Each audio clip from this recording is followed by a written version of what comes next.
meninggal dunia mati bunuh diri, orang yang meninggal dunia mati minum racun, orang yang meninggal dunia bermaksiat, maka itu Allah melepas dirinya dari orang itu. Ketika ada orang yang meninggal dunia karena bunuh diri, apa kata Allah? Aku telah melepas diri dari kalian. Itu sebabnya muncul pertanyaan di alam barzakh, siapa Tuhanmu? Maka ketika ada orang yang bunuh diri, tidak akan mampu menjawab bahwa Tuhanku adalah Allah. Karena apa? Dari dunia dia telah melepaskan hubungan kemesraan dengan Allah. Lalu yang kedua, kenapa muncul pertanyaan siapa Nabimu? Karena banyak di dunia ini sudah tidak banyak orang yang tidak percaya kepada Nabi Muhammad. Contohnya, di Indonesia ini wahbibah mengakuinya jadi Nabi, termasuk dalam kelompok Abu Bakri. Pernah mengakuinya jadi Nabi. Katanya pernah Isra Mi'raj. Akhirnya apa yang terjadi Bapak Ibu? Ditangkap. Kemudian di Jakarta ada Lia Aminuddin, kemudian ada Tukimin, ada Solihin, itu yang mengakuinya jadi Nabi. Dan banyak orang yang sudah tidak lagi, lebih-lebih Ahmadiyah, yang jadi nabinya adalah Mirza Ghulam Ahmad. Di Lombok Timur ini masih ada kurang lebih 150 orang yang belum tobat. Kita pernah mendatangi orang ini, Bapak Ibu. Wah, terdatangi di Belanting dengan berwalas waktu itu. Hanya berapa orang, 6 orang yang tobat, sisanya itu kembali ke Mataram. Terus di Greneng, kita datangi waktu itu ada 40 orang, hanya sebagian kecil yang tobat. Ini muncul pertanyaan karena banyak orang yang sudah melepas keyakinannya kepada Nabi Muhammad SAW. Di Lombok Timur ini sekitar kurang lebih 80-an orang yang masih menganut ajaran Ahmadiyah. Sudah nabinya Mirza Ghulam Ahmad, tidak lagi bernabikan Nabi Muhammad SAW. Na'udzubillah min dzalik. Tolong teguhkan kalimat tauhid Bapak Ibu. Teguhkan kalimat tauhid. Karena di akhir zaman ini begitu banyak orang yang ngaku-ngaku jadi nabi. Makanya nanti di akhir zaman akan muncul 33 nabi palsu. Di India sudah muncul tapi sudah meninggal dunia. Masih ingat pelunggu namanya Sai Baba. Siaran Sai Baba ini Bapak Ibu, sambut nabi dia jengkakkan kakinya, tunggu sudah ada di terala dia, saking kecepatannya luar biasa. Jutaan pengikutnya Bapak Ibu. Apa kelebihan Sai Baba ini sudah masuk ke Indonesia? Di NTT itu sudah banyak dimurtadkan di NTT. Bahkan di Cakra saya pernah masuk, di situ beli keramik, di situ fotonya besar dan dibatalkan ke minyak. Inna lillahi wa inna ilaihi raji'un. Ternyata di Lombok ini ada juga penganut Sai Baba. Ini lahir dari India Bapak Ibu yang memiliki kesaktian yang luar biasa. Digini-gini kan jari-jari tangannya sungguh tepung. Terus dengan sesetruk puluhan tahun tepat-tepat akhirnya bisa sembuh. Kemudian orang yang buta diusap matanya, dia bisa sembuh. Akhirnya jutaan profesor, doktor, master itu yang ikut. Namun apa yang terjadi? Tahun 2011 Allah berikan penyakit jantung. Maka disitulah dia tewas secara mengenaskan Sai Baba ini. Sudah jutaan pengikutnya Bapak Ibu. Inilah fitnah-fitnah yang muncul di akhir zaman. Izin bisa saya berdiri? Ya. Ada tetangga sama tahun kita siaran Triji di masa riwat atau sandal riwat ada Melayu malah dia yang presiden ambulan yang berhutang. Ini yang terjadi Bapak Ibu. Makanya muncul pertanyaan ini karena di akhir zaman ini banyak orang-orang yang ngaku diri Nabi. Maka kalau pelunggu menemukan nanti orang-orang yang ngaku diri Nabi, haram pelunggu ikuti. Walaupun dia bisa terbang, kemudian dia bisa berjalan di atas air, jangan sekali-kali, karena Allah sudah memberikan jawaban kepada kita.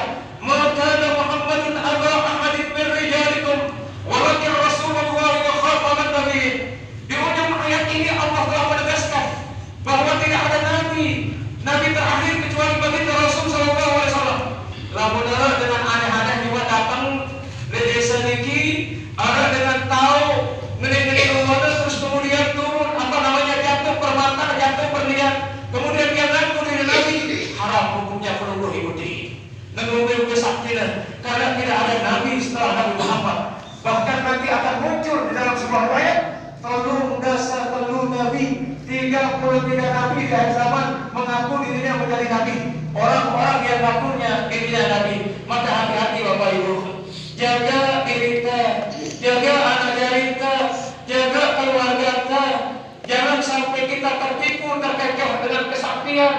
Kesaktian orang nanti yang akan datang di akhir zaman ini, itu namanya istidraj. Apa maksudnya istidraj? Seolah-olah oleh Allah Subhanahu wa Ta'ala dengan kesaktian yang luar biasa. Akan tetapi jangan sekali-kali perlu yakini. Itu sebabnya muncul pertanyaan, siapa nabimu? Kalau kemudian kita sudah bernabikan Mirza Ghulam Ahmad, bernabikan Tukimi, bernabikan Ahmad Bakri, bernabikan Salihin, maka hancur kita di alam barzakh. Kalau sudah hancur, maka leburlah kita, tamat riwayat kita di alam barzakh. Kita tidak akan bisa menemukan kenikmatan surga Allah Subhanahu wa Ta'ala. Sehingga tahu Bapak Ibu, kenapa muncul pertanyaan, Madinuka, apa agama kita? Karena akhir-akhir ini maaf, di Lombok viral beritanya beberapa bulan yang lalu, ada anak Lombok yang bangga masuk agama Hindu, ada anak Lombok yang bangga masuk agama Kristen. Dia posting dirinya, ya Allah, ya Rabbi. Muncul pertanyaan ini karena di akhir zaman nanti banyak orang yang menjual agamanya. Itu sebabnya Rasulullah SAW katakan, kadar fakru an yakuna kufra, atau kata Nabi SAW, kadang-kadang satu kemiskinan itu bisa membuat orang menjadi kafir. Dan di zaman modern ini, di zaman yang canggih ini, begitu banyak orang yang terang-terangan keluar dari Islam. Di Jakarta, para ustaz subur dari agama Islam masuk Kristen. Kemudian sebaliknya, para pendeta masuk Islam. La ilaha illallah. Makanya muncul, masihkah kita berpegang teguh pada agama? Itu sebabnya Allah ingatkan yang pelupur di dalam surat Al-Imran. Apa jawaban Allah untuk kita mempertahankan agama ini sampai tetesan darah penghabisan kita? Allah jawab, wa ma tamutunna illa wa antum muslimun.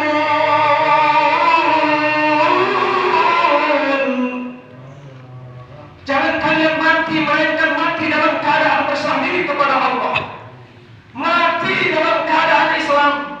Apabila kita sudah keluar dari Islam, kemudian muncul pertanyaan Madinuka, terus mungkin kita tidak mampu menjawabnya, maka pastikan hidup kita akan sengsara dan hancur berkepanjangan. Makanya Utsman bin Affan ketika diceritakan tentang neraka, beliau tidak menangis, tapi ketika diceritakan tentang alam barzakh, beliau sampai bekah matanya menangis. Lalu sahabat bertanya, wahai Amirul Mukminin Utsman bin Affan, kenapa kalau engkau diciptakan neraka yang panasnya luar biasa, api yang berkobar, kau tidak menangis? Tapi justru kalau diceritakan alam barzakh, kenapa kau menangis? Maka Utsman bin Affan menjawab kepada para sahabat yang lain, kenapa saya tidak menangis kalau diperdengarkan neraka? Karena neraka itu sudah keluar penghuninya. Tapi kalau kubur ini, kalau kita selamat di kubur, berarti selamat kita selama-lamanya. Tapi kalau kita celaka di kubur, maka celaka selama-lamanya. Itu yang aku tangisi. Bagaimana nasib saya ketika nanti pertama kali masuk di alam barzakh? Apakah saya selamat atau tidak? Sahabat saja masih resah dia, walaupun sudah dijamin masuk surga. Bagaimana dengan kita yang tidak ada yang menjamin kita? Kalau dia boleh jamin saja dalam surga? Atau dia jual surga Allah Ta'ala? Sedikit-dikit kita neraka lagi kebadur. Sedikit-dikit kamu adalah neraka, sedikit-dikit kamu sesat. Paku balok ke surga. Paku balok ke neraka. Hak Allah memasukkan orang di dalam surga dan hak Allah memasukkan orang di dalam neraka jahanam. Si penting terpacu.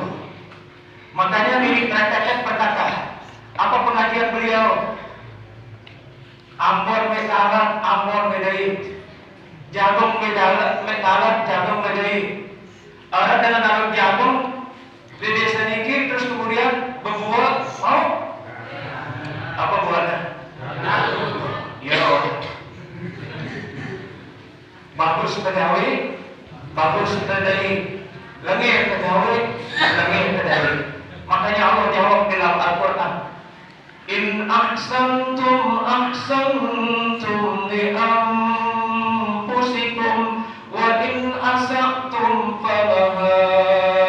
Kebagusan si gawekna dan kembalian kita, tengian si gawekna dan kembalian kita, di nara dengan kegembiraan dengan nodai kita, kecuali kita sendiri nodai diri kita. Jelas? Jelas? Mendengar putih berbuat waduan atau apa?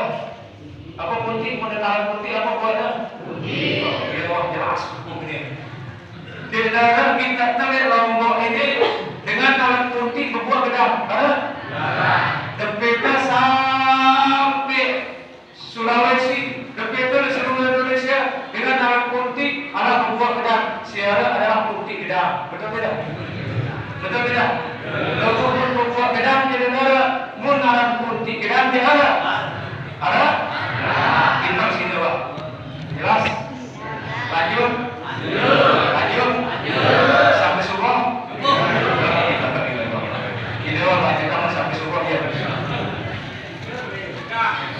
Kemudian selanjutnya, mari kita lakukan. Kenapa muncul pertanyaan kiblat ini disebut? Ka'bah menjadi kiblat kita? Namun saya 5 tahun yang lalu Bapak Ibu, dia kedatangan tamu bertolak. Dia menangis. Bisakah saya tobat? Bisa. Apa dosanya Bapak? Saya pernah haji ke Gunung Rinjani. Masya Allah. Coba bayangkan, ini muncul pertanyaan. Kami dengan 40 sejauh si guru tarekat kami, lalu naik haji, terus masing-masing orang 4 juta bayarannya Bapak Ibu. 4 juta per 40 bila. Oke, teman kita dulu segini dulu. Kira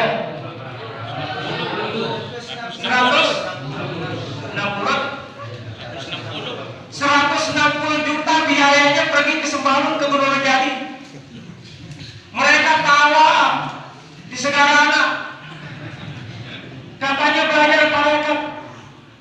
Negara tarekat si nyuruh kita lalu haji ke Gunung Rinjani. Tarekat yang berkabar ada namanya tarekat Qadariyah yang dipelopori oleh Syekh Abdul Qadir Al-Jailani. Kemudian ada tarekat Naqsabandiyah yang dipelopori oleh Imam Bahauddin An-Naqsabandi. Tidak ada satu pun di dalam tarekat itu ngajari kita Allah haji atau Gunung Rinjani. Ada nanti Allah haji atau Gunung Rinjani. Betal dah, betal dah. Biar antum ke haji. Betul apa itu? Ada apa dari Segarana? Oh, Bapak Ibu. Belajar tarekat lalu susah. Mulai untuk belajar tarekat selain itu baju. Ini dia belajar tarekat, tamat sembahyangnya, nanti kalau sembahyang, ngetut ke sembahyang, dan ini sembahyang. Ya, dan tarekat yang perlu. Jelas? Rasulullah SAW seorang ahli tarekat. Ahli tarekat syariat, tarekat hakikat ma'rifat. Tapi kita baca di dalam kitab hadis Al-Bukhari, Imam Al-Bukhari, kita baca dalam kitab hadis An-Nasai, Ibnu Majah, Imam Abu Dawud, At-Tirmizi, tidak ada satu kalimat pun yang kemudian Rasulullah SAW menamatkan salat. Makanya Masjid Kuba dibuat sampai hari ini di Madinah, Bapak Ibu. Masjid Nabawi sampai hari ini. Kalau memang Rasulullah SAW menamatkan salat, kenapa harus ada Masjid Nabawi? Kenapa harus ada Masjid Kuba? Kenapa di Lombok ini terkenal dengan 1000 pulau masjid? Adakah Tuan Kabupaten Namat sembahyang Tuan Guru Silaid? Misal Tuan Guru Umar Kelayu yang lahir pada tahun 1785. Gurunya pada ulama-ulama yang ada di Lombok. Kemudian ada Maulana Syekh di Pancok. Kemudian ada Tuan Guru Bada. Kemudian ada Tuan Guru Ahmad Rakete. Ada Tuan Guru Pentel. Ada Tuan Guru Mas Babi. Ada Tuan Guru Kediri. Ada Tuan Guru Larang. Semua Tuan Guru kita yang tua-tua dulu tidak pernah mengajarkan kita namatan sembahyang. Buktinya ada masjid ini. Terus buktinya baru kita masuk ke sini di Rarang Indur, di situ ada masjid megah di situ. Kalau memang ulama-ulama kita di Lombok ini mengajarkan kita namatan sembahyang, berarti bubar baik seperti masjid di dalam masjid. Betul tidak? Ya. Tapi buktinya sampai hari ini menunjukkan bahwa masjid itu adalah tempat orang sholat. Maka muncul pertanyaan, masihkah kita berkiblat ke Ka'bah? Jangan-jangan nanti kiblat kita Segarana. Jangan-jangan kiblat kita nanti pada Nuril. Jangan-jangan kiblat kita nanti Di mana? Di Jamu. Iya, ada kan Ka'bah buatan di situ. Masya Allah, saya takut sekali lihat orang nanti di sana. Ada di Jamu, Lombok Tengah itu besar sekali itu miniatur Ka'bah. Jangan-jangan nanti masyarakat sana mengatakan, wah, ada tuh orang Mekah, ini mau beli apa Ka'bah? Ya, ada tuh Ka'bah. Masya Allah. Hati-hati Bapak Ibu. Ini akhir zaman. Ternyata banyak orang, bahkan yang lebih nyeleneh, yang lebih nyeleneh. Untuk apa kita pergi tawaf ke Ka'bah? Ka'bah itu sudah ada di hati orang beriman. Apa katanya di situ? Qalbul mu'min baitullah. Hatinya orang beriman itu akan melaksanakan Ka'bah. Ini seluruh tafsiran ungkapan ini sih sama, sehingga mereka tidak mau pergi haji, tidak mau tawaf. Alasannya untuk apa kita tawaf menghadap Ka'bah di dalam hati? Inilah pemahaman yang keliru sehingga banyak orang tersesat jalan. Maka muncullah pertanyaan ini, bahwa apakah kita masih berkiblat kepada Ka'bah? Kemudian selanjutnya, apakah kita masih beriman kepada Al-Quran? Nanti malam ini kita peringati. Banyak orang di akhir zaman ini sekarang sudah mendustai Al-Quran. Bahkan yang viral bulan-bulan ini adalah ada seseorang di YouTube yang memerintahkan Menteri Agama supaya merubah 70 ayat Al-Quran. La ilaha illallah. Kiamat itu mendengar orang dirubah Al-Quran. Lain di zaman sahabat para arana Musailamah Al-Kadzab. Wah, merubah surat Al-Kautsar. Inna a'tainaka al-kautsar fasholli li rabbika wanhar inna syani'aka huwal abtar. Dirubah menjadi inna a'tainaka al-jamaahir fasholli li rabbika wal jamaahir inna syani'aka huwal kafir. Pada benar. Otaknya kafir dengan jelas. Sekarang ini ada namanya jin. Ini hati-hati Bapak Ibu. Kemana-mana dia selalu berpidato mengatakan bahwa Al-Quran ada jaringan liberal yang mengatakan Al-Quran sudah tidak sesuai dengan zaman. Al-Quran banyak yang sudah harus dirubah. Ya Allah, otakmu yang tidak sesuai dengan zaman. Al-Quran ini akan selalu senantiasa dijaga oleh Allah. Tidak ada yang mampu merubahnya. Dan Al-Quran ini menjadi pertanyaan besar di alam barzakh. Makanya Nabi Musa pernah berdialog kepada Allah Subhanahu wa Ta'ala. Ketika Nabi Musa membantahkan kitab Taurat, lalu apa katanya kepada Allah? Ya Allah, anak kesi lebih hebat sih kitabku sini. Maka Allah menjawab, ada yang lebih hebat dari kitabmu wahai Musa. Kitabmu itu bisa dikalahkan dengan satu lembar, satu surat di dalam Al-Quran yang aku berikan nanti kepada Nabi Muhammad SAW untuk umatnya. Maka Nabi Musa itu heran. Ya Allah, surat apakah itu yang bisa menandingi seluruh isi kitab Taurat? Maka Allah menjawab, di dalam Al-Quran itu ada satu surat yang sangat pendek yang akan bisa mengalahkan kitab Taurat, yaitu surat Al-Ikhlas. Makanya Nabi mengatakan, saya baca surat Al-Ikhlas 3 kali, maka itu sama halnya dia menghatamkan Al-Quran 30 juz.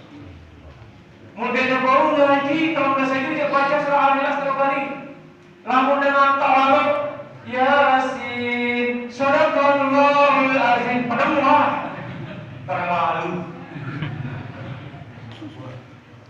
menurut gambaran bayangan sebenarnya. Apa asbabun nuzul surat Al-Ikhlas?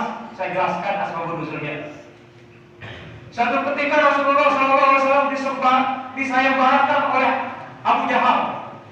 Abu Jahal mengulang dengan saya baunya mati seorang Muhammad bin Abdullah bin Abdul Muttalib sino, maka saya kasih 100 wanita cantik dengan dina singa-singa kemudiannya 100, kemudian kemudiannya onta 100, kemudiannya kepeng. Maka ada seorang pemuda yang bernama Daksud, ada riwayat lain yang bernama Surakot. Kemudian dia yang mengangkat tangan, lalu kemudian dikejar Rasulullah SAW. Datanglah malaikat Jibril memberitahu, ya Muhammad, legudinda ada pemuda yang dibayar untuk menghabisimu, tapi jangan takut, tanah akan membelamu. Begitu dekat pemuda kafir Quraisy ini yang mau menebas leher Rasulullah SAW, tiba-tiba bumi ini pecah, langsung menenggelamkan pemuda itu.